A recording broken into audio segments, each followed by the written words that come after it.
Welcome back, chaos theorists, dirt worshippers, and everyone who thought you knew the limits of Ducati engineering, to Chrono Wheels. Because today, we're talking about a machine that doesn't just push the boundaries, it sets fire to them. NNFOR. Most of us, Ducati is a religion. Its sacred texts are written in Rosso Corsa. Its liturgy is the screaming song of a V4 at 15,000 RPM. Its architecture is aluminum and carbon fiber, built for the smooth, perfect asphalt of Mugello and the admiration of the crowd. Ducati builds beautiful, uncompromising art that dominates the racetrack. They are the masters of speed, style, and aerodynamic perfection. We knew their game. NNBUT, imagine the meeting in Bologna. Imagine the artisans of Borgo Panigale, those keepers of the V-twin flame, looking at their glorious creations and saying, you know what, let's throw all of this away. What if they chose to build a machine not for the pristine racetrack, but for the brutal, unforgiving emptiness at the end of the world?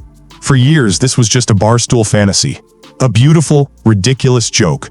But the whispers turned to rumors, and the rumors just slammed into reality.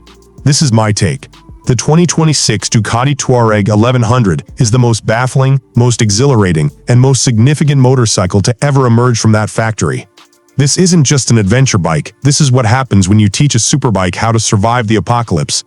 And today, we're going deep on every single terrifying secret of the machine that just put the entire comfortable adventure world on immediate high alert notice. NNTHE Heart of the Monster. Testastretta DVT-R V-twin build something this radical. Ducati couldn't just drop in a multi-engine and call it a day. They had to reforge its soul. At the core of the Tuareg is the familiar, yet terrifyingly revised, 1158cc Testastretta DVT-R V-twin. It's been so radically altered, it has earned a new, menacing designation, the Testastretta DVT-R. I love that the R stands for rally, and it changes everything. NNTHE iconic desmodromic valve system remains, because of course, it's a Ducati, but the camshafts have been completely reprofiled. They ruthlessly sacrifice the crazy, high RPM lift of the Multistrada in exchange for a tidal wave of low-end and mid-range torque. We are talking about a peak of over 130 Newton-meters, with a staggering 90% of that available from just 500 RPM. This is stump-pulling, dune-climbing, earth-moving force, available the moment you think about twisting your wrist. NNTHE engine's bottom end is reinforced like a tank. A new, heavy-duty, bash-proof sump is seamlessly integrated into a structural skid plate. The vulnerable oil and water circuits have been rerouted high and tight, practically hidden inside the frame, protected from rock strikes. And the sound? That stunning, high-mounted, single-sided titanium Termignoni system is standard. It doesn't just whisper, it barks with a deep, thunderous, pure Ducati aggression, a sound that announces your arrival to every living thing in a 5-mile radius.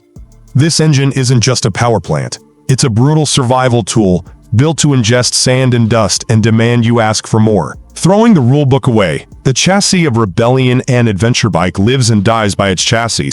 And here, Ducati didn't just break their rulebook, they shredded it and buried the pieces in the sand. Where is the elegant trellis? Gone. In its place is a revolutionary Steel Trellis Monocoque design.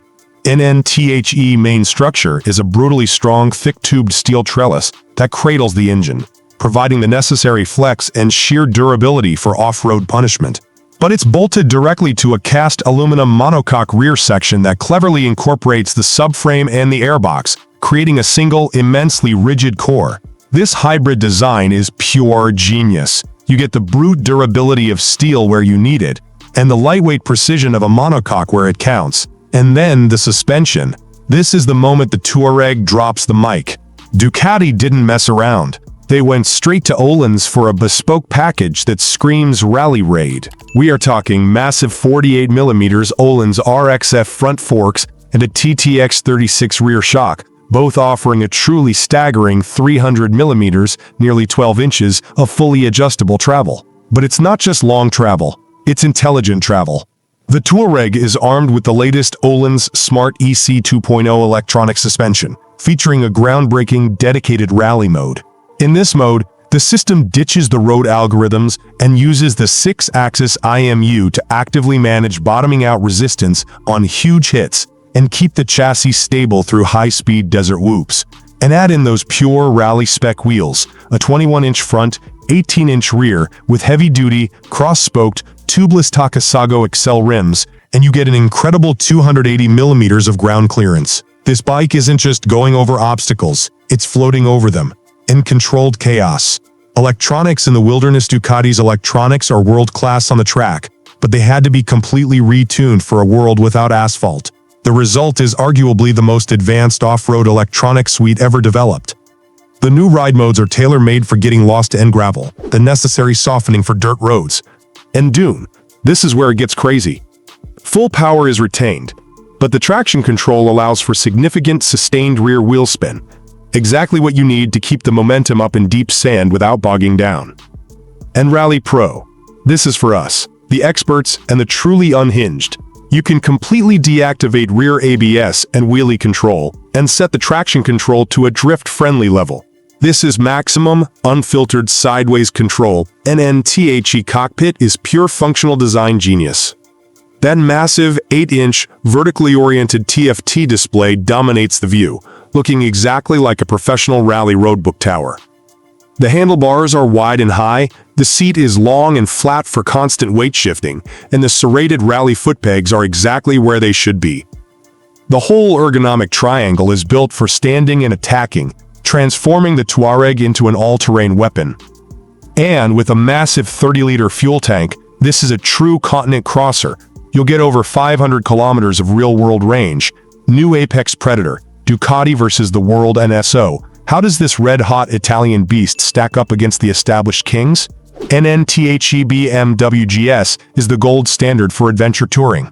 It's comfortable, technologically opulent, and incredibly capable, but park it next to the Tuareg, and the GS suddenly feels like a luxury SUV next to a Dakar factory truck. The GS is designed to make the journey easy. The Tuareg is designed to make the impossible journey possible. It trades the GS's road comfort for an entirely different universe of off-road performance. And the legendary Honda Africa Twin? It's balanced, reliable, and the sensible, intelligent choice. The Ducati Tuareg 1100 is none of those things. It is the passionate, emotional, utterly insane choice. Where the Africa Twin's parallel twin hums with composed efficiency, the Tuareg's V-twin roars with Italian fury. The Africa Twin is your trusted, reliable partner. The Tuareg is your unhinged accomplice, daring you to hit the whoops faster and ride further into the unknown. NNTHE 2026 Ducati Tuareg 1100 is not just a new model, it's a paradigm shift. It is a defiant declaration from Borgo Panigale that their engineering brilliance is not confined to the pristine tarmac. They took the soul of speed and aggression and violently forged it in dirt, sand, and rock. It is a masterpiece of controlled chaos, a bike that feels just as comfortable drifting sideways at speed on a gravel-fire road as it does parked in front of a casino. It is without a doubt the new apex predator of the adventure world. Ducati didn't just enter the game. They have completely and utterly changed the definition of what an adventure bike can be. This machine is going to send every other manufacturer scrambling back to the drawing board. What are your thoughts? Has Ducati created the ultimate adventure bike ever conceived? Or is this beautiful act of madness a betrayal of their racing roots? I need to hear your verdict in the comments below.